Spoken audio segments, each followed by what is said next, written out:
Hi guys, welcome back to our channel. Rythu Bharosa డబ్బులైతే ప్రభుత్వం విడుదల చేయడం అయితే జరిగింది. 2 ఎకరాల వరకు అయితే అమౌంట్ అయితే పడుతున్నాయి అన్నమాట. ఇప్పటి వరకు 1 ఎకరం, అర ఎకరం, 30 గుంటలు, 35 గుంటల వరకు అయితే ఈ 1 ఎకరం గల రైతులందరికీ కూడా అమౌంట్ అయితే పడుతూనే వస్తున్నాయి. ఈరోజు సీఎం రేవంత్ రెడ్డి గారు అయితే మనకు ఒక స్పష్టత అయితే ఇచ్చారు. ఇప్పటికి మేము 85% నుంచి 90% వరకు అయితే అమౌంట్ అయితే విడుదల చేశాం. ఇకపై రైతుల అకౌంట్లోకే అమౌంట్ అయితే పడతాయి. కానీ అమౌంట్ పడిందా పడేదో మాకు తెలియదు. కానీ మేము వేసాం అని అయితే చెప్తున్నారన్నమాట. సో మీకైతే అమౌంట్ అనేది పడ్డదా? పడినట్లయితే మీ జిల్లా ఉందా లేదా? ఇక్కడనైతే మీకు చూపించానమాట. ఇప్పటి వరకు చూసుకున్నట్టయితే లిస్టుల వారీగా అమౌంట్ అయితే వస్తుందన్నమాట. సో ఈరోజు కూడా రైతు భరోసాకు సంబంధించి ఈరోజు మనకు తుమ్మల నాగేశ్వరరావు గారు అయితే ఒక స్పష్టత ఇచ్చినట్టయితే తెలుస్తుంది. ఇకపై రైతుల అకౌంట్లో సబ్సిడీ నిధులట. విన్నారా? తుమ్మల తెలంగాణ వ్యవసాయ యాంత్రీకరణ పథకంలో రైతులు కొనుగోలు చేసిన పనిముట్లకు 40% వరకు అయితే ఈ సబ్సిడీని ప్రభుత్వం కంపెనీలకు అందిస్తుంది. సో ఇప్పుడు మీకు ఇకపై అన్నదాతల ఖాతాలోకైతే ఆ డబ్బులను జమ చేసేలా చర్యలు తీసుకోవాలని అయితే మంత్రి తుమ్మల నాగేశ్వరరావు అధికారులను ఆదేశించారు.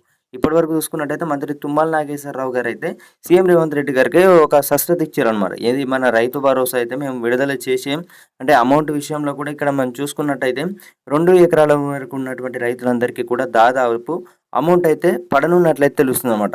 ఇప్పటి వరకు 1 ఎకరం, 30 గుంటలు, 35 గుంటల వరకు అయితే అమౌంట్ అయితే పడుకుంటూ వస్తుంది. సో ఇప్పుడు మీ అందరికీ ఖాతాలోకి 2 ఎకరాల లోపు అన్నమాట. అంటే దాదాపు ఇక్కడ 1 ఎకరం వరకు ఉన్నటువంటి రైతులందరికీ కూడా 90% పైగా అమౌంట్ అయితే పడ్డదన్నమాట. ఇక్కడ మనకు సీఎం రేవంత్ రెడ్డి గారు అయితే ఒక స్పష్టత అయితే ఇచ్చారు.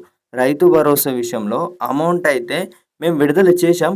కానీ పడిందో పడలేదో మాకు తెలియదు అనేది ఒక స్పష్టత ఇచ్చారు. అలాగే ఇంకొక స్పష్టత ఇచ్చారన్నమాట. ఇది మన 2 లక్షల రుణమాఫీ అనేది మీకు కాంగ్రెస్ ప్రభుత్వం ఇప్పటి వరకు రైతు రుణమాఫీకి సంబంధించి కూడా మీకు రుణమాఫీ అయినట్లయితే కామెంట్ రూపంలో తెలియజేయగలరన్నమాట. రైతు భరోసాకు సంబంధించి అయితే ప్రభుత్వం అయితే నిధులు విడుదల చేయడం అయితే జరిగిందని అయితే సీఎం రేవంత్ రెడ్డి గారు అయితే ఒక స్పష్టత అయితే ఇచ్చారు. ఇప్పటికే జిల్లాల వైజ్గా అమౌంట్ అయితే వస్తుందన్నమాట. సో ఆలస్యంగా మీ ఖాతాలోకి అయితే పడతాయి.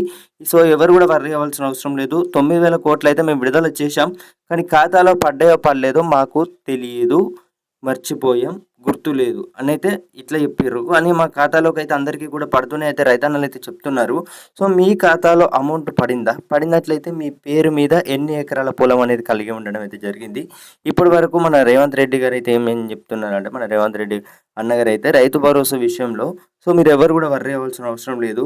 అమౌంట్ అయితే మేము విడుదల చేశాం. ఈ ఉగాదిలోగా మీ ఖాతాలోకి అయితే జమ కానుందన్నమాట. మేమైతే అమౌంట్ అయితే విడుదల చేశాం. కానీ పడుతున్నాయి మీ అందరి ఖాతాలోకి అయితే ఈ ఉగాదిలోగా 5 నుంచి 10 ఎకరాల వరకు అయితే అమౌంట్ అయితే పడుతున్నాయని అయితే ఒక స్పష్టత అయితే ఇచ్చారన్నమాట. సో ఇదన్నమాట.